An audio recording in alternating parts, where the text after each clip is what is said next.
So today, what have I got for you?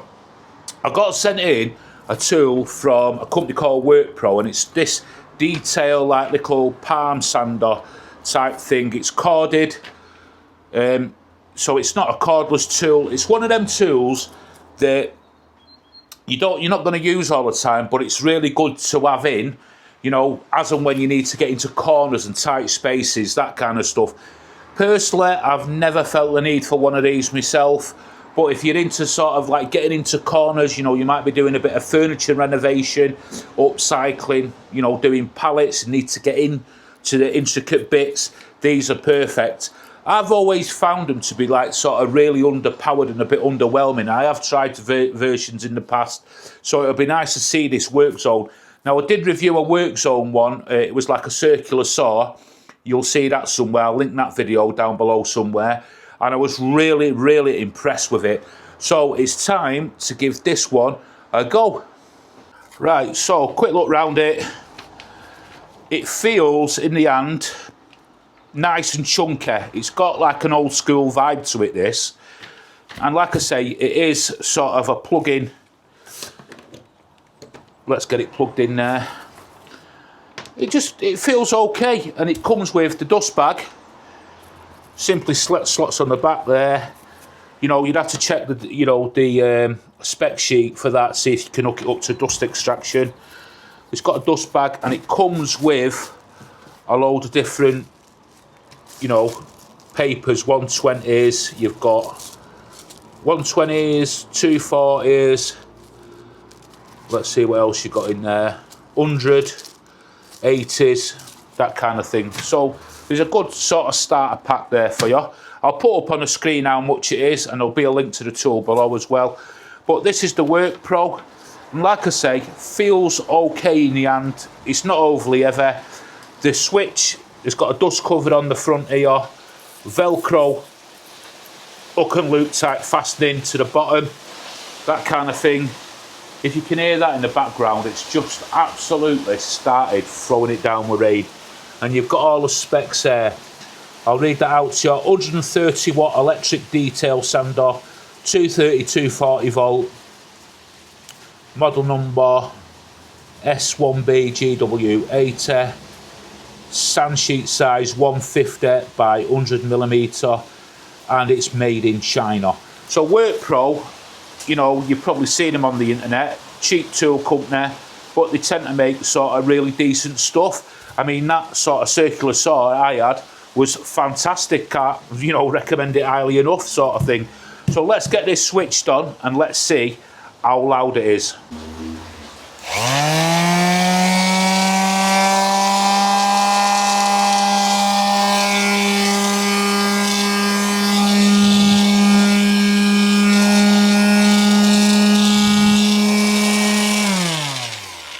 So it's not the quietest of machines, but it's not really overly loud either. It's got no speed control on it, I noticed that.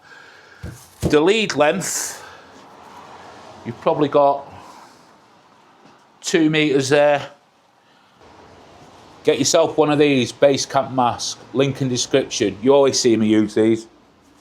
So what I'm going to show you here is obviously what this sort of sander's sort of intended, to get into tight corners and, you know, cleaning stuff up, that kind of thing. This has got bits of paint on it. It's an old stool that I've had for ages. I use it around the workshop. You can see, you know, it gets battered and bruised, but it's actually a really nice strong stool. The top is actually elm, but let's get some of this off and let's see how it performs.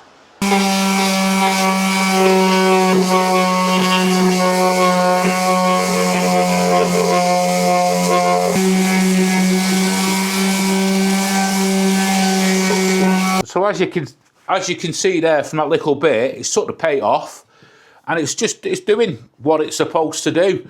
You know what I'm going to do? I'm going to use this on all this, and I'm going to come back when I've used it. I'm going to go over it all first, get all the top coat off with an 80 grit, and then I'm going to come back and I'm going to use a 120 grit, and then I'm just going to put a Danish oil over the top. Let's see how I can get this stool up using this little Workpro sander.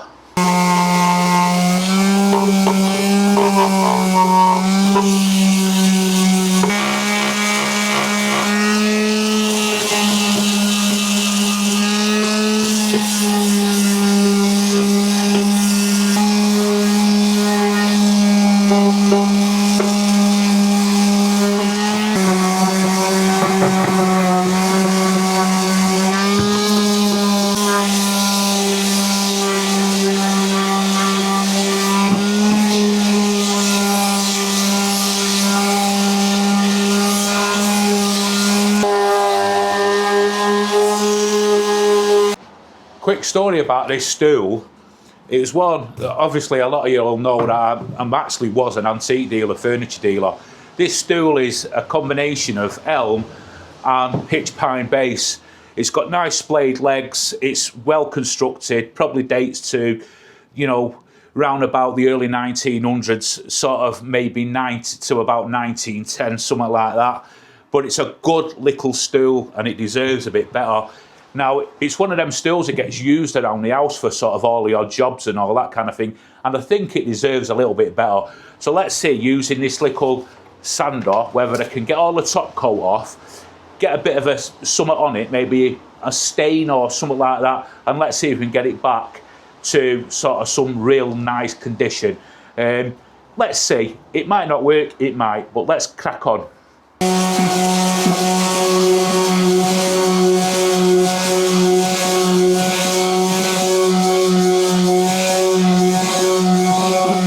Right, so using a little detail sander, I've managed to get all the top finish off, just a little few bits here and there. You know, all that glazy finish back down to sort of like the stain, and I've smoothed it out with like a 120 as well, still using that sander. And I'm going to put a finish over the top of that. I don't want to take away from its age or anything like that, so, you know, I don't want to get that back to sort of bare wood. I need a bit of that in there. You've got knocks and bangs, and this is how you should preserve like old pieces of furniture. I see people like painting them when they upcycle them, all that kind of stuff, and sometimes it proper detracts from the piece and it actually, you know, devalues it. So I'm just trying to meet it sort of halfway. This is something I would have done to put this to sale. This probably cost me probably £5 UK when I bought it, or I can't remember when I bought it, but it would have been within, you know, a batch of stuff at an auction or something like that. But I quite like that elm top. You can see these little marks here, which are little pinhole marks. So they've got like a filler in it, so there's nothing I can do about that. But I'm just gonna, I don't know whether just to Danish oil it or put a restorer finish on it. Maybe put a restorer finish on it. Let me have a think. I've got some of this I found in my little room where I've got everything hid. I'm just going to use that on it. So all I'm going to do here is apply this using a microfiber cloth. Now bear in mind, this is an old piece of furniture. It doesn't have to be perfect. I want to retain that old worn look. I don't want to paint it or anything like that. I still want it to look like it's really old. So all this, when it all blends in with the restorer finish, this is just something I had dark oak. I don't even know how it's gonna pan out, but let's see. So microfiber cloth, apply it.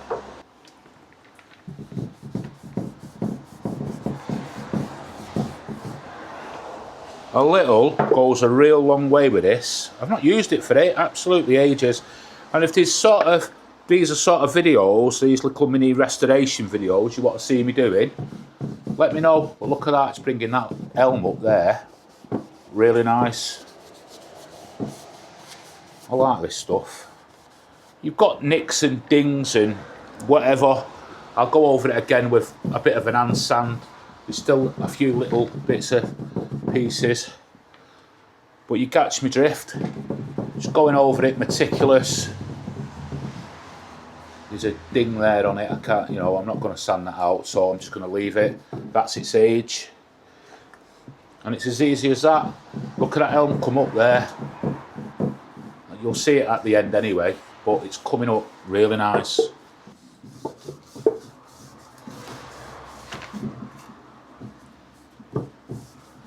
Yeah, so that, look at that there, what it does to that pitch pine. Just get it into all the little bits. That's bringing that right up, isn't it? Just a quick tip to anybody who wants to get into antique furniture. I mean, I'm sort of more or less finished with it now because of my back and my arthritis. If you're buying furniture, try and get it back to sort of looking its age. Don't make it perfect. You don't want it perfect. You want it to show its age. But you want to get things like paint off, give it a good clean. A lot of old antique bits of furniture were full of stuff like nicotine, and when you go to clean it, you'll see nicotine just, you know, drop off it after time, and it stinks. So you want to get it like that, and sort of like what I'm trying to do with this sort of little stool, just get it back to something how it would sort of have looked, but in a better condition, but it's showing its age. You don't want to paint it, you will massively devalue it, trust me. I see a lot of people making that mistake, and honestly, when I say this, Joe, a lot of furniture's come through my hands and it's been painted and it's been totally ruined. Pieces of furniture that are worth thousands of pounds, people not knowing, and it's up to them what they do. I've got nothing against furniture painters, that kind of thing, but you know, just not knowing what they're doing, and they've painted it and they've absolutely ruined a smart piece of furniture. You know, if any of you want to get into antique furniture, it can be a very good thing to get into. Pick a niche and just make sure you stick with it. You know, a lot of you will do well depending on where you are, but that's it. You just want to get it looking still old, retain its character. That's the key.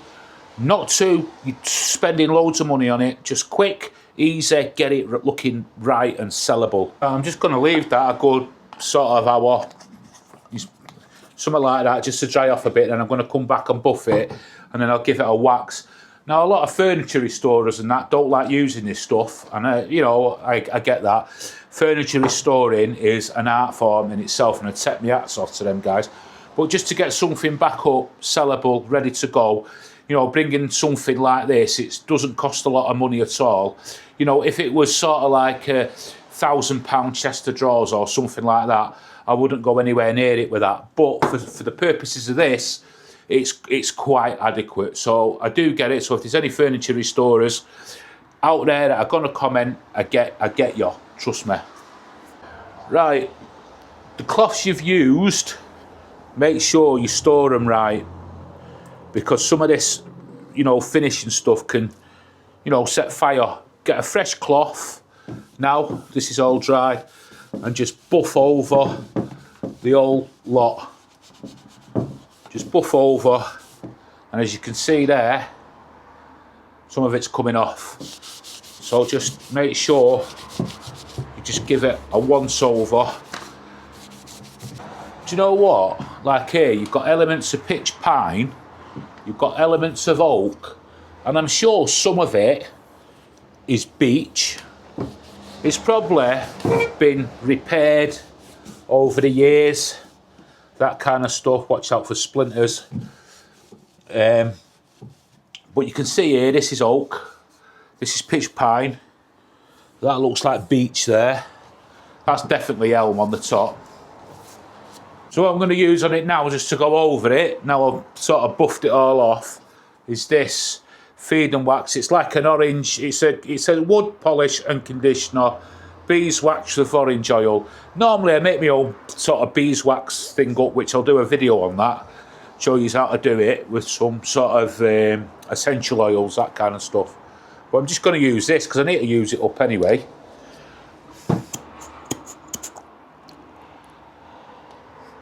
Smell the oranges.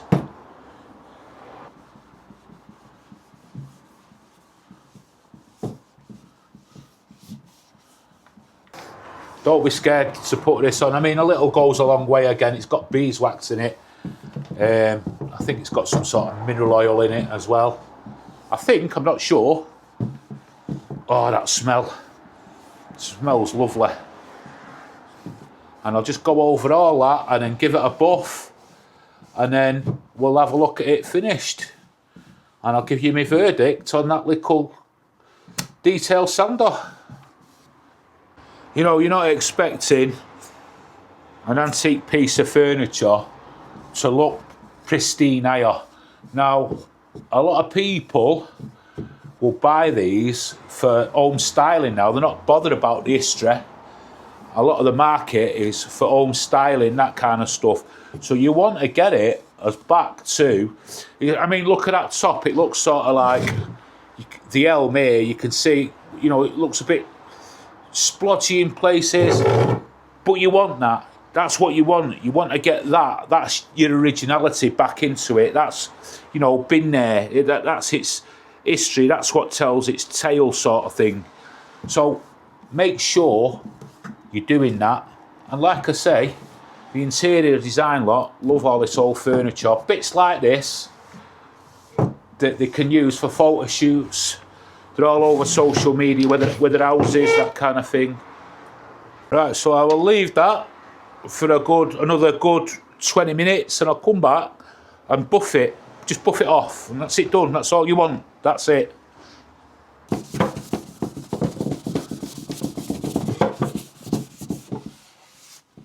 Final bit now on this before I come. You know, bit of brown paper bag. I just